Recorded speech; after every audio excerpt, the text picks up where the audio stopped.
Hello, and welcome back to the Care and Wellness Connection podcast. My name is Nene, and today we're discussing the topic that every caregiver needs but often overlooks self care. So, whether you're caring for a loved one or seeking wellness advice, our episodes offer that insight and inspiring stories and actionable steps to enhance your well being. So, if you joined us in our first episode this year, we talked about setting wellness goals for 2025. Today, we're following up with the practical strategies and help to you to avoid burnout, I guess, and keep you on your feet for as long as possible in good shape. But let's face it, caregiving is rewarding but incredibly demanding. So grab a cup of tea, sit back, and let's talk about how you can care for yourself while caring for others. Let's start with the big question: why is self care so important? As caregivers, it's easy to fall into that trap of always putting others first. But here's the truth: you can't pour from an empty cup. Okay? Studies show that caregivers are at higher risk for stress, anxiety, and physical health problems. When you don't take care of yourself, it not only impacts on you, but also affects the quality of care you provide. So let's think of it this way. Think of it like maintaining a car. If you have a car, for those who have had cars, you have to change the oil, regular checkups to make sure it's running smoothly. Your mind and body is like that. You need the same care to function at your best.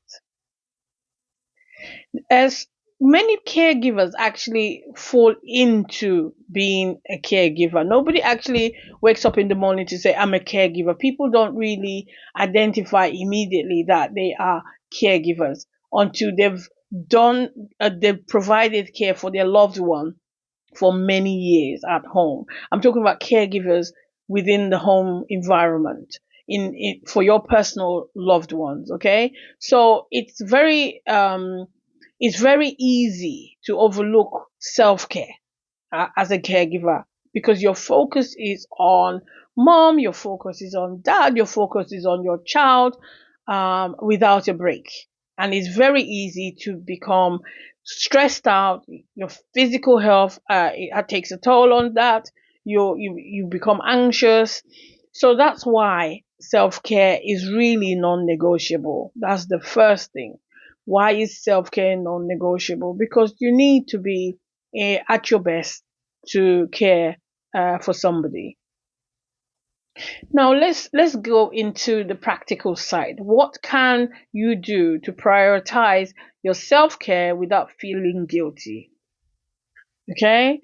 Here are a few tips you and ideas you might find you can incorporate into your day. Uh, Physical self-care. So start your day with a quick 10-minute stretch by your bedside or a walk. Prepare healthy, balanced meals rich in vitamins and protein, lean proteins, and stay hydrated. Those simple, low hanging fruits that you can do to keep you hydrated, keep you nourished, and keep you physically fit. Emotional self care. One of the things people are encouraged to do is to keep a journal. So you could start keeping a journal of your thoughts and feelings to clear your mind. Okay? You could set boundaries and don't hesitate to say no. You should start incorporating saying no. That really helps and gives you the room to do other things for yourself. Remember, we're talking about self care. And then, in terms of emotional self care, you can connect with a support group or trusted friend. Don't feel that you're all alone. Look and search for groups that have similar to your needs at the present moment. And the third aspect for practical sides of implementing is your spiritual self care. Take a few moments daily to pray, meditate, or practice gratitude, as they say. Whichever one you prefer, you can do all, or you could do one, or you could then reflect on yourself. And again, engage in activities that bring you joy, whether reading, whether dancing, whether watching TV, anything that brings you joy. The most important thing is start small. Self care doesn't have to be time consuming. Even 5 to 10 minutes a day can make a big difference. Let's be real. One of the biggest struggles caregivers face is finding the time. The second guilt is feeling like you're neglecting your responsibilities when you take time for yourself. So, one is trying to find the time. When you do find the time, there's that guilty feeling. Okay, here's how you can push past these barriers. Time management. One. So integrate self-care into your daily routine. Stretch while the kettle boils for or meditate before bed. Okay, for example. Two, delegate tasks. Don't hesitate to ask family members for help or hire professional caregivers like Eon Care, I must say. Don't hesitate, delegate and get the help that you need. And three, mindset shift. Remind yourself that self care isn't selfish, it's necessary. Now, I want to hear from you. What does self care look like in your daily routine?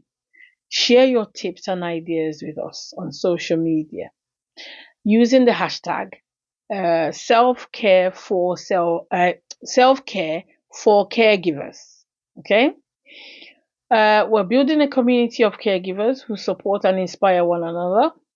So don't be shy. Your story could encourage someone else to prioritize their wellness too. If you have found this podcast to be helpful, don't forget to subscribe and share this episode with fellow caregivers. Together, we can make 2025 a year of health and balance and growth, one step at a time. Thank you so much for joining me today on Care and Wellness Connection. Remember, taking care of yourself isn't a luxury, it's essential. Until next time, take care and be well. You deserve it.